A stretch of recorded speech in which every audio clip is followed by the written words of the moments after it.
శ్రీకాకుళం జిల్లా కాంగ్రెస్ కమిటీ కార్యాలయంలో ఈ నెల 10వ తేదీ ఉదయం జరిగిన విద్యుత్ షార్ట్ సర్క్యూట్ ప్రమాదం అనంతరం నెలకొన్న పరిణామాలు రాష్ట్ర స్థాయిలో కాంగ్రెస్ పార్టీ కార్యకర్తల్లో చర్చనీయాంశమయ్యాయని ఏఐసిసి సభ్యులు పిసిసి వర్కింగ్ కమిటీ మాజీ అధ్యక్షులు పి రాకేష్ రెడ్డి అన్నారు. శ్రీకాకుళం జిల్లా కాంగ్రెస్ పార్టీ కార్యాలయాన్ని సందర్శించి అగ్ని ప్రమాదం జరిగిన గదిని ఆయన తోటి కాంగ్రెస్ నాయకులతో కలిసి సందర్శించారు. అనంతరం మీడియాతో మాట్లాడుతూ రాజకీయాల్లో తమ అభిప్రాయాల్ని వ్యతిరేకించే వారిని కూడా గౌరవించే సంస్కృతి ఉండాలని, కక్ష సాధింపు చర్యలకు పాల్పడి తప్పుడు ఫిర్యాదులు ఇచ్చే సంస్కృతి మంచిది కాదని అన్నారు. ప్రస్తుతం డీసీసీ అధ్యక్షులు అగ్ని ప్రమాదంపై ఫిర్యాదిస్తూ మాజీ అధ్యక్షులు అందుకు కారకుడుగా పేర్కొనడం, మేడం గారి సలహా మేరకు తాను ఫిర్యాదు చేశానని చెప్పటం విడ్డూరంగా ఉందన్నారు.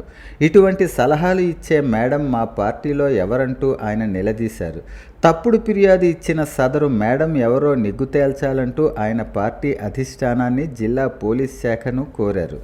రాష్ట్ర కాంగ్రెస్లో అసలు సిసలైన కాంగ్రెస్ నాయకుల్ని, కాంగ్రెస్ కార్యకర్తల్ని బయటకు పంపే కుట్ర జరుగుతోందని, అందులో ఇటువంటి తప్పుడు ఫిర్యాదులు కూడా ఒక భాగమని ఆయన స్పష్టం చేశారు. కాంగ్రెస్ కార్యకర్తలు అటువంటి వాటికి భయపడరని రాకేష్ రెడ్డి పేర్కొన్నారు. శ్రీకాకుళం డీఎస్పీ సిహెచ్ వివేకానంద, సిఐకే పైడప్ప నాయుడిని కలిసి కేసు వివరాలు తెలుసుకున్నారు. కేసులో పారదర్శకంగా, నిజాయితీగా దర్యాప్తు జరపాలని వారిని విజ్ఞప్తి చేశారు. అనంతరం శ్రీకాకుళం పార్లమెంట్ నియోజకవర్గ Congress party incharge doctor Pedada Parameswara Rao నివాసం సంతబొమ్మాలి మండలం ఇజ్జవరం గ్రామానికి చేరుకున్నారు. అయినారని చెప్పి కూడా ఇక్కడ ఉన్న స్థానిక రూరల్ పోలీస్ స్టేషన్ కూడా కంప్లైంట్ ఇవ్వడం జరిగింది. దీంట్లో భాగంగా నేను ఒకటే చెప్పదలుచుకున్నాను. పరమేశ్వరరావు గారు ఇదివరకు జిల్లా ప్రెసిడెంట్ చేశారు. ఈ జిల్లాకు సంబంధించి శ్రీకాకుళం పార్లమెంట్కి సంబంధించి కూడా ఆయన పార్లమెంట్ అభ్యర్థిగా పోటీ చేశారు. అందులో కాంగ్రెస్ పార్టీ కార్యక్రమాలు ఎన్నో కూడా ఈ జిల్లాలో జరగడం జరిగింది, మీ అందరికీ తెలిసిన విషయం.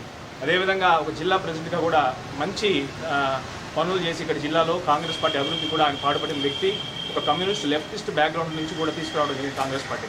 ఇవాళ అటువంటి వ్యక్తి మీద ఏ ఆధారం లేకుండా నింద వేస్తే మొన్న ఒక 3 రోజుల క్రితం ప్రస్తుతం ఉన్న జిల్లా ప్రెసిడెంట్కి ఉన్న జిల్లా నాయకులందరూ కూడా వచ్చి ఏంటయ్యా బాబు ఈ కంప్లైంట్ ఇలా ఇచ్చావు, ఏంటిది మా మీద తప్పుడు కేసు 307 అంటే 307 అంటే literally attempt to murder case. Attempt to murder ఒక మాజీ జిల్లా అధ్యక్షుల మీద సొంత పార్టీ వాళ్ళు కంప్లైంట్ ఎందుకు ఇచ్చారో బాబు ఏందని అడిగితే, దీనిలో నా పాత్ర ఏమీ లేదు, నాకు పైన నుంచి ఒక మేడము ఫోన్ చేసి